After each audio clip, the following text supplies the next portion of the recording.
अरे यार 3 बजे फिल्म शुरू हो जाएगी, तू क्या कर रही है?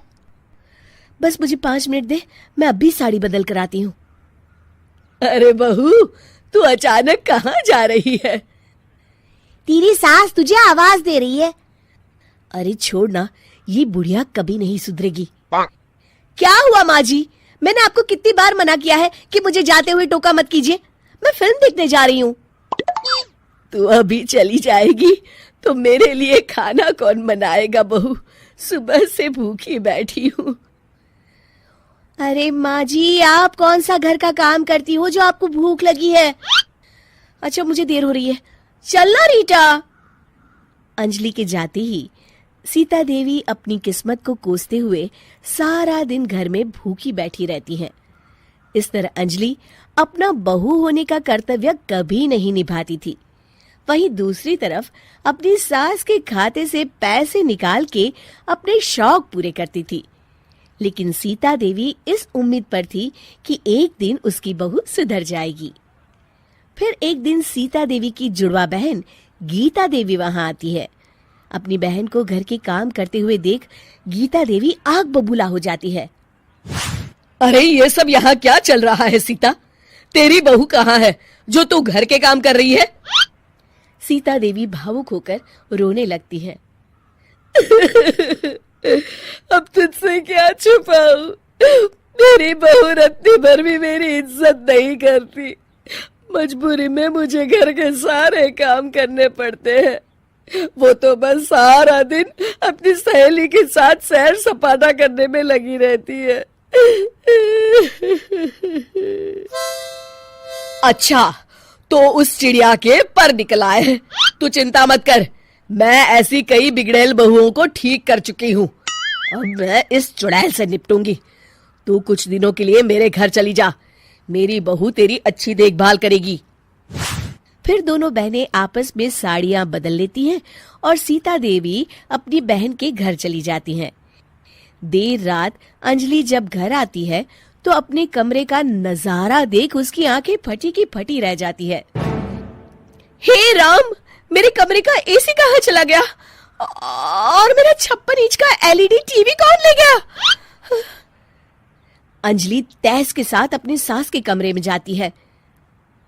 तभी वो देखती है कि उसके कमरे का एसी और टीवी उसकी सास के कमरे में लगा है और गीता देवी आराम से एसी की हवा खाते हुए सास बहू सीरियल का मजा ले रही है।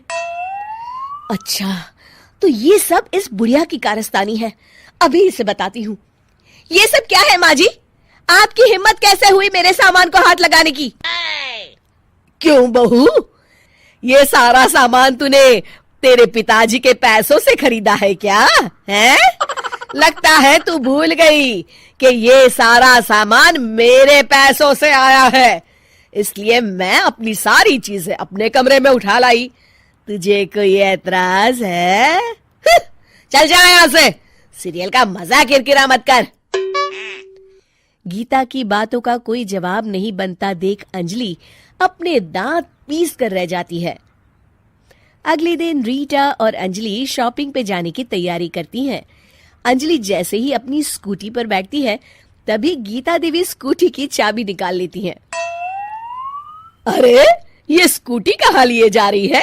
ये भी मेरी कमाई की है। माँ जी, ये तो आप हद कर रही हैं। मैं बाहर पैदल जाऊंगी क्या? हाँ, पैदल जा। वैसे भी तुझे घूमने का शौक है, मुझे नहीं। देखिए माँ जी, इस तरह मेरी सहेली के सामने मेरी बेइज्जती करके आप ठीक नहीं कर रही हैं। आप मुझे अच्छी तरह जानती हैं, बाद में आपको पछताना पड़ेगा। अच्छा, तो तू नहीं सुधरने वाली? मेरे ही घर में मुझे ही धमकी दे रही है?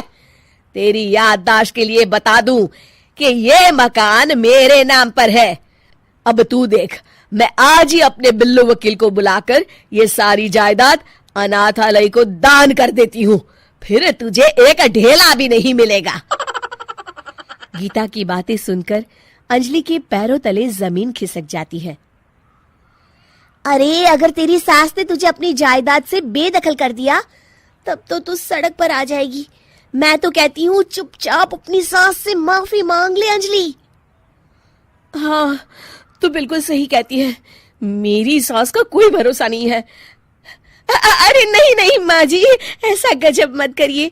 आज के बाद मैं आपको कोई तकलीफ नहीं दूंगी और घर के सारे काम ना मैं ही कर लूंगी। मैं आपको एक अच्छी बहू बनकर दिखाऊंगी। कुछ दिनों के बाद, ये लीजिए माँ जी, आराम से गाजर का हलवा खाइए। खुशबू तो बहुत अच्छी है। हाँ माँ जी, वैसे मैंने सब काम कर लिया है, तो मैं आपके पैर दबा दूं? आप आराम से हलवा खाइए। इस तरह गीता देवी अंजलि को सही रास्ते पर ले आती हैं और सीता देवी वापस अपने घर में आकर रहने लगती हैं।